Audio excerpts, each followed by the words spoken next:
Bonsoir Jérôme Marty, vous êtes médecin généraliste, merci d'être avec nous en direct sur CNews. Quelles conclusions tirez-vous en tant que médecin, bien sûr, sur ces nouvelles annonces faites aujourd'hui par l'exécutif? À l'aune malheureusement de ce que l'on connaît et de ce qui s'annonce. Vous savez, moi je suis dans une région, l'Occitanie, qui avait été globalement assez peu touchée sur les vagues précédentes et dont il est annoncé qu'elle sera probablement la région la plus touchée aux alentours du 10 septembre ou du 15 septembre. Et c'est à l'aune de ce que vivent nos compatriotes d'outre-mer qu'on a tendance un peu trop à oublier sans se rendre compte du drame qu'ils sont en train de vivre. Alors on a des confrères et des consoeurs qui sont partis là-bas pour aider, mais on se rend bien compte de ce qu'est un taux d'incidence de 1500, un taux d'incidence de 1100. Je ne sais pas si on se rend bien compte de l'accélération qui s'est produite, y compris en Polynésie française, avec une multiplication quasi par 10 des cas en même pas un mois, et l'accélération phénoménale de ce variant Delta quand on n'est pas vacciné, quand on a une population qui n'est pas vaccinée. Je crois qu'il faut qu'on tienne tous compte de ça.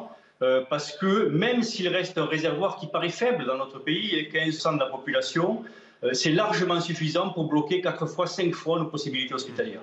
Et vous avez raison de dire qu'on ne se rend pas compte, bien évidemment, nous ne sommes pas médecins, nous ne sommes pas scientifiques, et c'est vrai que ces chiffres parfois sont un peu flous, et vous faites bien de le rappeler. Mais à l'aune de ce que vous venez de dire, Jérôme Marty, est-ce que les mesures en place, en tout cas en France métropolitaine, et hors le plan blanc qui est déclenché dans 4 régions, dont la vôtre, l'Occitanie, est-ce que l'exécutif, finalement, peut se poser cette question, en fait assez? Est-ce qu'il faudrait encore plus durcir le ton face au variant Delta?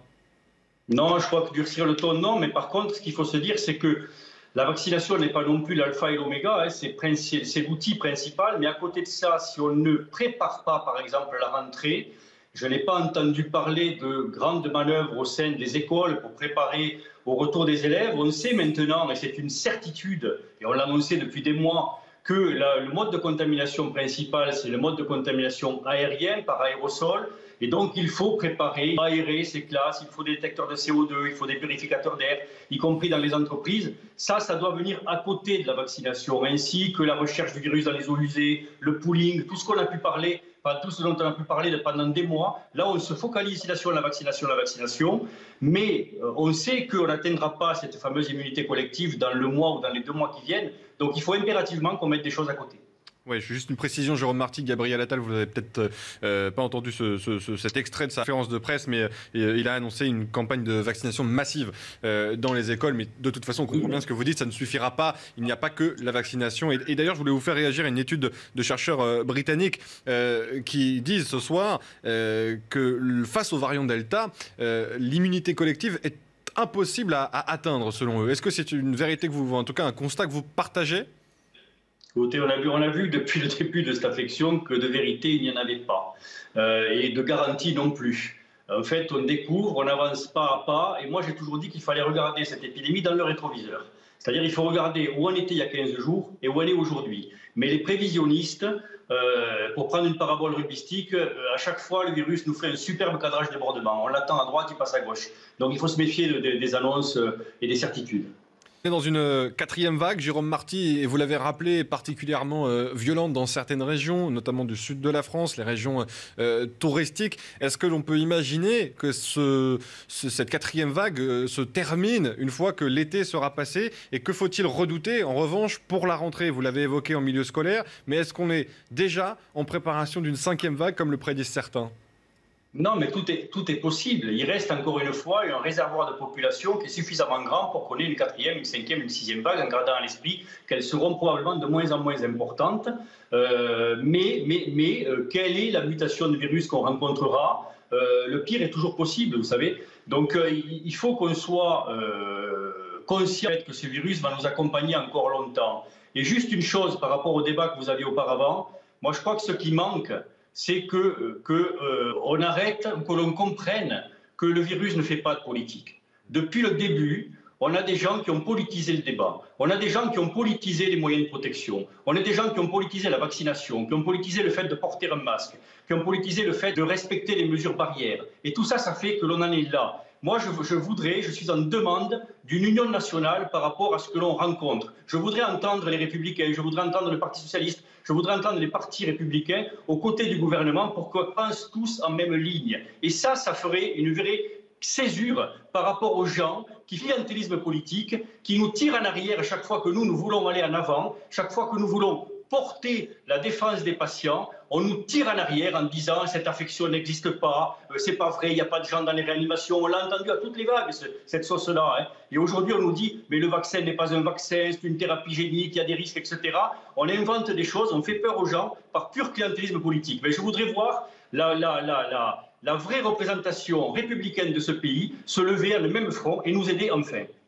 Eh ben, l'appel est lancé, est passé, Jérôme Marty. On applaudit Jérôme Marty. Oui, voilà, mais globalement, je pense que le docteur Jérôme... On a quand même une ANS qui a fait le choix de shunter l'Assemblée nationale longtemps, de shunter le Sénat, le Conseil scientifique, le Conseil de défense, nous disant oui, mais on a besoin de rapidité. Et je crois que quand on est à 18 ou 19 mois d'une même affection, d'une même problématique, d'une même crise, il faut impérativement que l'on tienne compte à la fois de la constitution démocratique de notre pays, mais également de tout ce qui est élus locaux, dont on ne s'est pas assez appuyé sur le terrain, les locaux qui ont montré, lors notamment de la première et de la deuxième vague, combien ils étaient importants. On a shunté les professionnels, on a sorti du chapeau un pass sanitaire mal conçu, mal réfléchi, qu'on a jeté aux professionnels sans les avoir rencontrés auparavant. On n'a pas rencontré les exploitants de salles de cinéma, on n'a pas rencontré les restaurateurs, on n'a pas rencontré les médecins, on n'a pas rencontré les scientifiques, on n'a pas construit ça ensemble et on n'a pas construit ça non plus avec les politiques. On savait par exemple que la vaccination obligatoire pour les professionnels de santé, on allait la voir et qu'elle prendrait effet au 15 septembre, on le savait. On a découvert ce pass sanitaire auquel personne n'était préparé. Et ça, c'est pathognomonique d'une certaine façon de gouverner, c'est comme ça qu'on va à l'échec. Et c'est ça certainement qu'il faut corriger rapidement, c'est-à-dire il faut que l'on travaille ensemble, encore une fois, et qu'on avance tous ensemble sur le même front, chacun amène nos spécificités, mais où chacun amène son savoir, ses compétences, pour tirer tous dans le même sens. Merci Jérôme Marty d'avoir été avec nous. La recherche, elle est mondiale. Malheureusement, aujourd'hui, il n'y a pas de traitement efficace contre cette maladie. On vous a parlé de l'hydroxychloroquine, de l'ivermectine, de tout un tas de choses qui sont du repositioning, c'est-à-dire on prend des molécules qui existent et on les teste sur cette maladie. Malheureusement, les études internationales ont prouvé que ces produits ne fonctionnaient pas et nous n'avons que la vaccination comme arme pour stopper cela avec les gestes barrières à côté. Juste pour revenir rapidement sur ce que vous avez dit, non, ce n'est pas une technocratie que je prends très loin de là. Je me suis toujours battu contre ça. Non, ce que je veux dire, c'est qu'au contraire, on met à profit les savoirs et les compétences de tous, le terrain, les élus locaux, l'Assemblée nationale, etc., et que l'on discute en amont des décisions qu'ils ont prises. Ça éviterait deux choses. Je vous donne deux exemples. Le premier exemple, c'est quand le gouvernement a décidé qu'on pouvait abandonner le masque si on était entre personnes qui avaient présenté leur passe sanitaire.